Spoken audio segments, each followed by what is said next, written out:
নমস্কার, ক্যালকাটা ডায়ালগস থেকে মনোজ দাস। পশ্চিমবঙ্গে ভোটের ঢাক বেজে গেছে, আর ভোট এলে চারপাশে যা শুরু হয় অর্থাৎ ওপিনিয়ন পোলের বন্যা, সেটাও ইতিমধ্যে শুরু হয়ে গেছে। সবাই যে যার মতো চমকপ্রদ পথে তাদের মতামত জানাতে শুরু করেছেন। কেউ দারুণ দারুণ গ্রাফিক্স করছেন, তো কেউ ঘর ভর্তি বিশ্লেষকদের প্যানেল বসিয়ে আলোচনা করে কে কত আসন পাবে তার বিশ্লেষণ করছেন।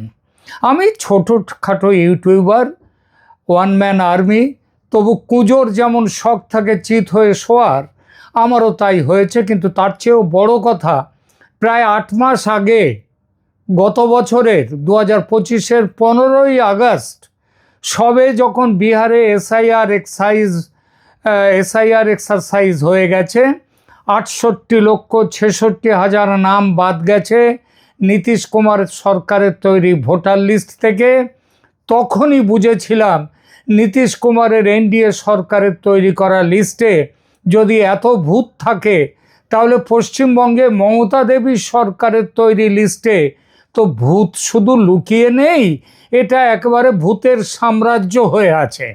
এটাও বুঝেছিলাম এই ভূত বিতাড়ন ঠিক মতো হলে বিহারে ইন্ডি জোট বলে, মানে ওই লালু প্রসাদের দল, তেজস্বী যাদবের দল, আর সিপিএম, তারপরে কংগ্রেস, এই জোট বলে, তাদের মধ্যে আবার নকশালরাও আছেন, এইসব জোট বলে আর কিছু বেঁচে থাকবে না। কারণ ভোটার লিস্টে ভূতের রাজত্ব শুধু তো বিহার বা বাংলা নয়, এটা একটা অল ইন্ডিয়া ফেনোমেনন।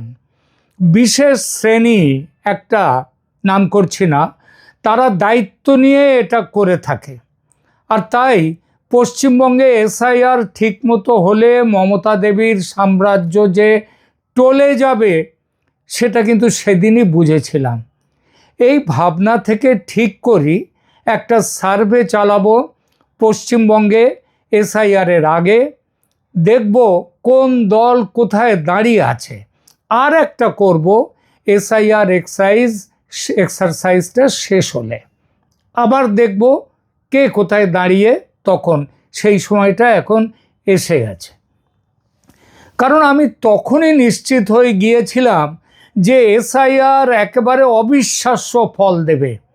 আর সেটা ভেবে গত বছর 15ই আগস্ট শুরু করে 11ই সেপ্টেম্বরের মধ্যে 11টি পর্বে প্রকাশ করেছিলাম আমার প্রাক এসআইআর নির্বাচনী সমীক্ষা, একেবারে জেলা ভিত্তিক সম্ভাব্য ফলাফল। সেটা ছিল প্রাক এসআইআর সমীক্ষা। বিহারে ভুল হয়নি আমার ধারণা। গত বছর অবিশ্বাস্য জয় অর্জন করেছে এনডিএ জোট। ভোট পেয়েছিল বিহারে এনডিএ জোট, বিজেপি জোট 46.7%, কিন্তু সিট জিতেছে 202টি। আর তার প্রতিদ্বন্দ্বী ইন্ডি জোট ভোট পেয়েছে 37.5, মানে প্রায় 9%-এর ফারাক, কিন্তু আসন প্রায় তার 10 ভাগের 1 ভাগ, 35টা মাত্র। বাকি 11 আসনের 6টা পেয়েছিল আসাদুদ্দিন ওয়াইসির মিম দল, অল ইন্ডিয়া যে এআইএমওআইএম সেই দল, আর নির্দল পেয়েছিল 5টি। এসআইআর ঠিক মতো হলে ও ভূত বিতাড়ন যথাযথ করা গেলে এই পারফরম্যান্স রিপিট হবে কিনা পশ্চিমবঙ্গে, সেটা দেখতে যোগ বিয়োগ গুণ ভাগ, রাজনীতি, অর্থনীতি, সমাজনীতির সব কিছুর গতি প্রকৃতি কি চলেছে পশ্চিম বাংলায়, সেখান থেকে আরজি কর থেকে শুরু করে চাকরি দেয়া, ঘুষের বিনিময়ে চাকরি দেয়া, এবং সুপ্রিম কোর্ট হাইকোর্টের একের পর এক, কি বলবো, পদাঘাত বললে ভাষাটা একটু অন্যরকম হয়, তবে পদাঘাতই বলা যায়, সেই সব বিচার করে, এবং মানুষের যে প্রবল একটা ঘৃণা, এবং বর্তমান সরকার পশ্চিমবঙ্গের যে মমতা ব্যানার্জির সরকার যেভাবে খোলাখুলি ভোটের রাজনীতি, আরও পরিষ্কার করে বলি দুধেল গাইয়ের রাজনীতি যেভাবে করে গেছে, তাতে কিন্তু আমরা সেটা বিচার করে, সব কিছু বিচার বিবেচনা করে আমি করেছি আমার মাঠ সার্ভে বা ফিল্ড সার্ভে। তবে এখানেও বলি, যারা 6.5 কোটি ভোটারের মধ্যে 3,500 কি 2,000 কি 1,500 মানুষের সঙ্গে ফোনে কথা বলে বা যোগাযোগ করে বিরাট সমীক্ষা করেছেন বলে ঢাক পেটান, আমি তাদের দলে নেই। আমার দলের ছেলেরা রাজ্য জুড়ে ঘুরে হাটে বাজারে কথা বলেছে লোকজনের সঙ্গে, সেখানকার মানুষের পালস বুঝেছে, তারপর সেই মতো তৈরি করেছে রিপোর্ট। তাই আমি বলবো না যে তারা 500 লোক না 5,000 না 50,000 লোকের সাথে কথা বলেছে, তবে যা কথা বলেছে সেটা নিঃসন্দেহে সেটা 50,000 হলেও সেটা কিন্তু হতেই পারে। তাদের মূল গাইডিং ফ্যাক্টর কি ছিল? এদের মূল গাইডিং ফ্যাক্টর ছিল একটা জায়গায় চায়ের দোকানে, হাটে বা বাজারে কয়েকজন বসে চা খাচ্ছে, বিড়ি খাচ্ছে, তাদের সাথে বসে কথা বলে যে মানে বুঝেছে মানুষ কি ভাবছে, সাধারণ মানুষ, খেটে খাওয়া মানুষ, কারণ তাদের সংখ্যাটাই বেশি। আর হাঁড়ির একটা চাল টিপলে যেমন বোঝা যায় পুরো হাঁড়ির চালের খবর কি, সেদ্ধ হয়েছে কি না, এটা ছিল আমার দলের যাদের পাঠিয়েছিলাম তাদের গাইডিং ফ্যাক্টর ছিল এটাই। আমার টিমের এইটাই হচ্ছে নিজস্ব মাঠ সার্ভের ফলাফল আমি রাখব। কিন্তু এর বাইরে আরও একটা ওপিনিয়ন পোল আমি এই প্রতিবেদনে দেবো, একটা নয় 2টো ওপিনিয়ন পোল এইখানটাতে দেব।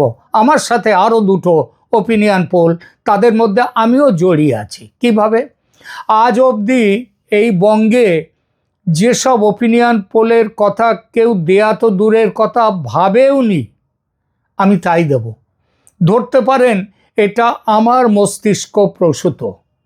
এটা হচ্ছে আর্টিফিশিয়াল ইন্টেলিজেন্স বা এআইকে দিয়ে ওপিনিয়ন পোল করার ব্যবস্থা।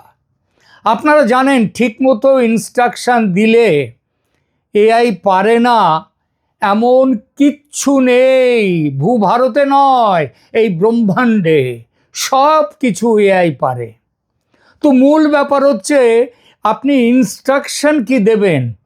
আপনি যদি ঠিকমতো তাদের ইনস্ট্রাকশন না দেন, তারা দিতে পারবে না, কিছু উল্টোপাল্টা দেবে। আর ইনস্ট্রাকশন যত নির্ভুল দেবেন, স্পষ্ট দেবেন, তত তারা ঠিকঠাক উত্তর দেবে। আমি দুটো এআই, একটা জেমিনাই আর একটা পারপ্লেক্সিটি, এই 2 এআই এর বিভিন্ন ফরম্যাট আছে। কোনোটা বিনা পয়সায়, টাকা দিতে হয় না, আবার কোনোটা ভালো পরিমাণ টাকা দিয়েও ব্যবহার করতে হয়, বছরে 20,000, 22,000, 24,000 টাকা করে পেমেন্ট করতে হয়। আমি সেই টাকা দিয়ে আমার কেনা রয়েছে এআই এর, তাদের কেনা আছে। এই 2 এআই কোম্পানিতেই আমার পেড অ্যাকাউন্ট আছে, ভালো রকম টাকাও তাদেরকে দিতে হয়। তো এদের দুজনকে আমি একই ইনস্ট্রাকশান দিয়ে একই ভাষায় ফিট করে দিলাম। একবার ফিট করলেই যে কাজ মিটে যায় তা নয়, বারবার ইনপুট দিতে হয়, ইনপুট বদল করতে হয়, কেন্দ্রভিত্তিক ফলাফল, জেলাভিত্তিক ফলাফল, নানান স্তর ছুঁয়ে ছুঁয়ে এগোতে হয়। সেভাবেই এগিয়েছি। তার সঙ্গে আমার দেশের পশ্চিমবঙ্গের রাজনৈতিক পরিস্থিতি, সমাজনৈতিক পরিস্থিতি, কিভাবে এতকাল ভোট হয়েছে, সেই ভোটে জিতেছে কিভাবে, বুথ দখল করে আর ওই ভোটারদের আটকে দিয়ে, সমস্ত কিছু আমার এখানে রয়েছে। সেই সব ইনস্ট্রাকশন দিয়ে আমি এগিয়েছি। আমার ইনপুটে ছিল এসআইআরে প্রায় 1 কোটির কাছাকাছি নাম বাদ হয়ে যাওয়ার কথা, এসআইআরে যেটা বাদ গেছে, মানে 1 কোটি নামের কাছাকাছি যদি 294টা কেন্দ্রে বাদ যায়, তো 30,000-এর মতো নাম বাদ যেতেই পারে পার কেন্দ্রে গড়ে, সেইটাই সাধারণ হিসাব। এই বাদ যাওয়াটা বিজেপির 21-এ জেতা 77টা আসনে বেশ কম, সেখানে কম, কারণ সেখানে কেন্দ্র পিছু 30,000-এর থেকে ঢের কম। এখানে বাদও গেছে, দেখবেন 77টা আসনে যেখানে বিজেপি জিতেছিল, বিজেপির ফল ভালো ছিল, সেখানে কিন্তু এসআইআরে বাদ যাওয়া নামের সংখ্যা ঢের কম। আর যেসব জায়গায় টিএমসি জিতেছে সেখানে কিন্তু এই বাদ যাওয়ার হার অত্যন্ত বেশি। এদের মধ্যে মুসলিম সংখ্যা যেসব কেন্দ্রে বেশি, সেখানে বাদ যাওয়ার সংখ্যা ওই গড় সংখ্যা 30,000-এর কয়েক গুণ। এর ওপর ধরুন এটাতে গেল নাম বাদ যাওয়ার, এর ওপরে জাল ভোট দেয়া, ভোট কারচুপির ওপর প্রায় দাঁড়ি পড়ে যাওয়ার ব্যবস্থা করে দিয়েছে জ্ঞানেশ কুমারের নির্বাচন কমিশন। তো ভোটের ফলাফলে তো এর একটা ছবি, এর একটা এফেক্ট থাকবেই। ভোট গণনায় এই যে জালিয়াতি বন্ধের পাকা ব্যবস্থা, এক কথায় ভোটে জেতার যেসব ব্যবস্থা মমতা ব্যানার্জি একেবারে প্রাতিষ্ঠানিক পর্যায়ে তুলে নিয়ে গিয়েছিলেন, ইনস্টিটিউশনালাইজ করেছিলেন, সেগুলো বন্ধ হয়ে যাওয়ার পর তৃণমূল কংগ্রেসের রেজাল্ট কি হতে পারে? এর উত্তরে ফাইনালি এই দুই এআই সংস্থা যে রিপোর্ট দিয়েছে সেটা প্রথমে বলবো। দুটি রিপোর্টের ফিগারে আপনারা দেখতে পাবেন পার্থক্য কিন্তু খুবই নামমাত্র, 1% মধ্যে। আর আশ্চর্য কি জানেন, আমার মাঠ সার্ভের সঙ্গেও এর ফারাক। সেটাও না, এখন থাক, সেটা পরে আসছে। আগে এই দুই এআই কোম্পানি, এআই, তাদের দেয়া ওপিনিয়ন পোলের কথাটা বলি। প্রথমে বলবো পারপ্লেক্সিটি বলছে রাজ্যের উত্তরাঞ্চলে 21-এর ভোটে বিজেপি যে ফল করেছিল সেটা প্রায় একই থাকবে। পাহাড়ে অনিত থাপার দল তৃণমূল কংগ্রেসের জোট সঙ্গী, তারা একটি আসন পেতেও পারে, না পাওয়ারও সম্ভাবনা, তবে সেটা অন্যত্র পুষিয়ে নেবে বিজেপি যদি পায় তারা। রাজ্যের অন্যত্র সবখানে বিজেপি 21-এর তুলনায় ভালো ফল করবে, কোনো কোনো জায়গায় বেশ ভালো ফল করবে কংগ্রেস ও বামেরাও। তারা যে একেবারে প্রায় ধুয়ে মুছে গিয়েছিল, প্রায় শূন্যে চলে গিয়েছিল, সেখান থেকে তারা ফিরে আসবে কিছুটা। বিশেষ করে কংগ্রেস দল ভালো ফল করবে, আগে পেয়েছিল 1টি আসন, এবার তার থেকে বাড়তে পারে আইএসএফ, ওই সিদ্দিকীদের দল। তো এবং আসাদুদ্দিন ওয়াইসির দল মিম, হুমায়ুন কবির যতটা প্রচারের আলো নিয়ে শুরু করেছিলেন সেটা কিন্তু ইতিমধ্যে বেশ মিয়ে গেছে। তারা হয়তো 1টি সিট জিতবে, কিন্তু বড় কোনো ভোট কাটুয়া কিন্তু হতে পারবে না। মুর্শিদাবাদে, মালদায়, উত্তর দিনাজপুরে, এইসব জায়গায় টিএমসি, তৃণমূল কংগ্রেস যতটা ফল খারাপ করবে ভাবা গিয়েছিল, তার থেকে কিন্তু তারা আর একটু ভালো করবে, অনেকটাই ভালো করবে। এবার ওপিনিয়ন পোলে যে চূড়ান্ত ফল এসেছে সেটা বলি। একসাথে বলবো জেমিনাই এবং পারপ্লেক্সিটি। প্রথমে জেমিনাই যে সংখ্যা দিচ্ছে সেগুলো বলবো, তারপর বলবো পারপ্লেক্সিটি কি সংখ্যা দিচ্ছে। আমি এখানে জেলা ধরে প্রথমে বলছি না, জেলা ধরে এবং প্রতিটি আসন ধরে যে বলা সেগুলো বলবো আমার এর পরের যে দ্বিতীয় ভিডিওটি এই প্রসঙ্গে ছাড়বো সেখানটায় বলবো। আমি শুধু বলে যাচ্ছি মোট ওপিনিয়ন পোলে যে চূড়ান্ত ফলাফলটা কি আসছে রাজ্য জুড়ে সেইটা দেখুন। উত্তরবঙ্গ প্রথমে বললাম, আমি অঞ্চল ভিত্তিক বলবো কারণ সময়ের স্বল্পতার জন্যে। উত্তরবঙ্গ, এখানে মোট আসন আছে 54টি, মোট আসন 54টি। জেমিনাই তারা কি বলছে? তারা বলছে উত্তরবঙ্গের 54টা আসনের মধ্যে বিজেপি পাবে 42টা, 10টা পাবে টিএমসি, আর অন্যরা পাবে 2টো। পারপ্লেক্সিটি কি বলছে? পারপ্লেক্সিটি বলছে বিজেপি পাবে 40টা, টিএমসি পাবে 11টা, আর অন্যরা পাবে 3টে, তার মানে 54টা। আমার ক্যালকাটা ডায়ালগস যেটা সার্ভে করেছে, ফিল্ড সার্ভে, সেটা আমি শেষে বলবো, আগে এআই এর অংশটা শেষ করে নিই। এরপরে আসছে জঙ্গলমহল বা পশ্চিমাঞ্চল। জঙ্গলমহল বা পশ্চিমাঞ্চলে আছে 40টা সিট। 40টা সিটের মধ্যে জেমিনাই বলছে বিজেপি পাবে 15টা, টিএমসি পাবে 23টা এবং অন্যরা পাবে 2টো। এটা জেমিনাইয়ের। পারপ্লেক্সিটি কি বলছে? পারপ্লেক্সিটি বলছে 16টা পাবে এই জঙ্গলমহলের পশ্চিমাঞ্চলে, যেটা 16টা পাবে বিজেপি। ওরা 15 বলেছিল, এরা 16 বলল। এরা বলেছিল টিএমসি পাবে 23টা, পারপ্লেক্সিটি বলছে পাবে 22টা। অন্যরা যেটা পারপ্লেক্সিটি এবং জেমিনাই দুজনেই বলছে 2টো আসন পাবে। এরপরে নেমে আসি রাঢ়বঙ্গে। রাঢ়বঙ্গের মধ্যে জেলাগুলো আছে পশ্চিম বর্ধমান, পূর্ব বর্ধমান, বীরভূম, হুগলি। মোট আসন কতগুলো? মোট আসন আছে 45টা।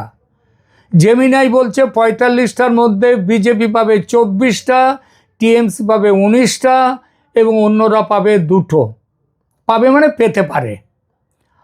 আর পারপ্লেক্সিটি তারাও এই একই আসন রেখেছে। আশ্চর্য কথা, তারাও এই একই আসন রেখেছে। এরপরে আসি কলকাতার সংলগ্ন, কলকাতা এবং হাওড়া, এই দুটো জায়গায়, কলকাতা এবং হাওড়ায় মোট আসন হচ্ছে 27টা। 27টার মধ্যে জেমিনাই বলছে বিজেপি পাবে 12টা, টিএমসি পাবে 14টা এবং অন্যরা পাবে 1টা, মোট 27টা। আর পারপ্লেক্সিটি এরা এটাকে চেঞ্জ করে দিয়ে বলছে বিজেপি পাবে 15টা এবং 12টা পাবে টিএমসি এবং অন্যদের ভাগে কিছু নেই। এবার শেষ যে অঞ্চলটা সেটা হচ্ছে দক্ষিণবঙ্গ। দক্ষিণবঙ্গে আছে পূর্ব মেদিনীপুর, পশ্চিম মেদিনীপুর, উত্তর 24 পরগনা, দক্ষিণ 24 পরগনা সব থেকে বড়। এখানে 128টা আসন মোট। এই 128টা জেমিনাই বলছে 48টা পাবে বিজেপি, 72টা পাবে টিএমসি, 8টা পাবে অন্যরা। আর পারপ্লেক্সিটি কি বলছে? পারপ্লেক্সিটি বলছে বিজেপির আসন আরও কমিয়ে দিচ্ছে, 2টো করে 46টা। আর টিএমসির আসন 2টো বেড়ে যাচ্ছে 74টা এবং অন্যদের মধ্যে 8টাই আছে। এই হচ্ছে এদের। তাহলে মোট কি দাঁড়ালো? মোট দাঁড়ালো 294 আসনের মধ্যে বিজেপি পাচ্ছে 141, মানে যেটা 148-এর যে নম্বরটা 294-এর মধ্যে তারা সরকার গড়তে গেলে দরকার 198, 148, তার থেকে 7টা আসন এদের কম বিজেপির। তৃণমূলের জেমিনাই বলছে তৃণমূল পাবে 138টা, মানে বিজেপির থেকে 3টে কম। এবং আদার্সরা, অন্যদের ক্ষেত্রে বলা হচ্ছে 15টা।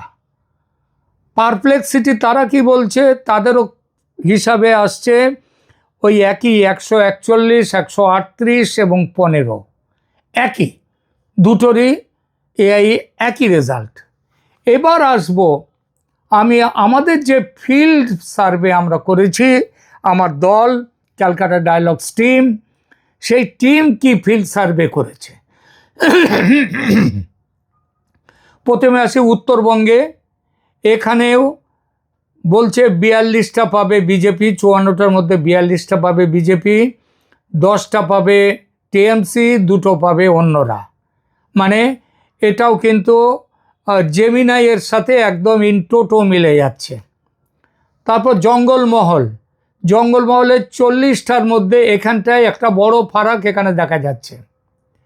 এখানে বলা হচ্ছে বিজেপি পাবে 20টা, তৃণমূল পাবে 20টা। আর সেটা অন্যদের ক্ষেত্রে এসেছিল, জেমিনাই বলেছিল 15টা পাবে, পারপ্লেক্সিটি বলেছিল 16টা পাবে বিজেপি, এখানে সেটা দেখা যাচ্ছে 20টা জঙ্গলমহলে। আর তৃণমূলের আসন তারা বলেছিল যথাক্রমে 15টা, 22টা, এখানে সেটা হয়েছে 20টা। 15 নয়, 23টা, 22টা, এখানে সেটা হয়েছে 20টা। এরপরে রাঢ়বঙ্গ, পূর্ব বর্ধমান, পশ্চিম বর্ধমান এবং বীরভূম, হুগলি, এই 4টে জেলার 45টার মধ্যে আমার ফিল্ড সার্ভে বলছে বিজেপি পাবে 25টা আসন, আর যেটা অন্যরা বলেছিল 24টা করে। তৃণমূল পাবে 18টা আসন, এটা অন্যরা বলেছিল 19টা করে পাবে। আর অন্যরা এখানে দুটো পাবে, এখানে দুটো পাবে হচ্ছে মানে অন্যরা। আচ্ছা, এরপরে কলকাতা সংলগ্ন, এখানে মোট আসন কলকাতা এবং হাওড়া মিলে মোট আসন 27টা। তার মধ্যে আমার ফিল্ড সার্ভে বলছে বিজেপি পাবে 13টা এবং টিএমসি পাবে 14টা এবং অন্যরা কিছুই পাবে না। অন্যদের ক্ষেত্রে এরা বলেছিলেন, জেমিনাই বলেছিল 12টা পাবে বিজেপি, 14টা পাবে টিএমসি কলকাতা এবং হাওড়ায়।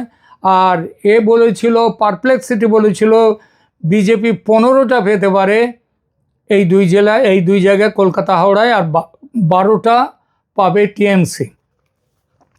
এরপরে আসছি দক্ষিণবঙ্গ, তার যে জেলাগুলোতে, মানে 2 24 পরগনা আছে আর 2 মেদিনীপুর। এখানে মোট আসন বিরাট 128টা। এই 128টা আমার ফিল্ড সার্ভে বলছে এর মধ্যে বিজেপি পাবে 54টা, টিএমসি পাবে 69টা এবং 5টা পাবে অন্যান্যরা। এই ব্যাপারটায় এই জেলায় জেমিনাই বলেছিল এআই যে বিজেপি পাবে 48টা, আর পারপ্লেক্সিটি বলেছিল বিজেপি পাবে 46টা। আমার ফিল্ড সার্ভেতে সেটা আসছে 54টা। আর টিএমসির ব্যাপারে জেমিনাই বলেছিল এই 4 জেলায়, মানে দক্ষিণবঙ্গের 4 জেলায় বিজেপি, টিএমসি পাবে 72টা, এটা বলেছিল জেমিনাই। পারপ্লেক্সিটি বলেছিল 69টা, আর অন্যরা 8টা পাবে বলেছিল। আমার ক্ষেত্রে অন্যরা 5টা, কিন্তু বিজেপি বেড়ে গেছে, বিজেপি 54টা আমি বলেছি। তার মানে সব মিলিয়ে 294টা আসনের মধ্যে 154টা পাওয়ার কথা আমার ফিল্ড সার্ভেতে। 154টা পাবে বিজেপি, 131টা পাবে টিএমসি, 9টা পাবে অন্যান্য দল, যাদের মধ্যে আছে কংগ্রেস, তারপর সিপিএম বামেরা, তারপর আছে মিম, আইএসএফ, হুমায়ুন কবিরের দল।